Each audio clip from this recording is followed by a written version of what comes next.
I'm from Milwaukee, Wisconsin, you know, the 414, Bucks and six. Growing up there, it was pretty interesting, I say. Milwaukee is one of the most segregated cities in the whole United States, in the world.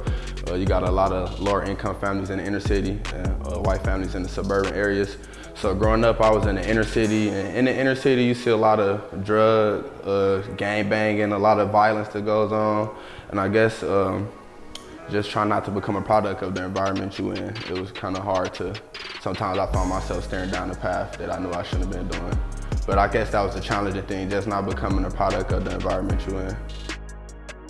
Me personally, I guess a struggle for me, I guess. I'm the oldest of five, so I know my little siblings, they look up to me, so every action I was doing, I had to make sure that, you know, I always had to remind myself that somebody looking up to me, so I had to make sure I was doing the right thing sometimes. But sometimes I find myself doing bad things, not necessarily that I was a bad kid, it was just because of the people I was hanging around or the group of guys I was hanging around, you know, they get me into some things that I knew I shouldn't have been getting into. So I guess the biggest struggle is just to stand focused, making sure that my siblings don't, you know, that they look up to me, make sure I'm always doing the right thing. How I ended up at St. Cloud, that's interesting. So St. Cloud, actually, they recruited me my junior year for football.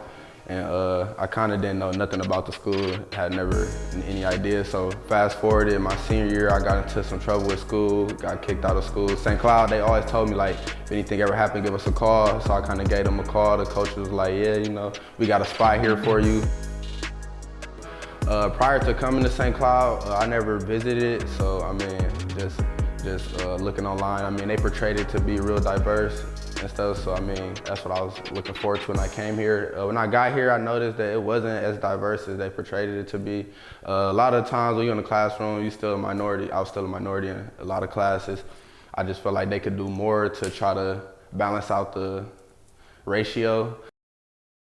The lack of diversity on campus, for me personally, it didn't affect me because I'm a strong mind person. I think it's all mind. Like, if you wire your mind to, you know, I had one reason to come here, that was to get my degree and get out of here. So that's pretty much been my mindset. So I ain't let I haven't let it affect me personally. But if you talk to a lot of other minorities around campus, it probably affected them a lot more. So I feel to help them out, they could do more groups on campus or something to try to reach out to those people and minorities and just, you know, check in with them every often, see how they doing.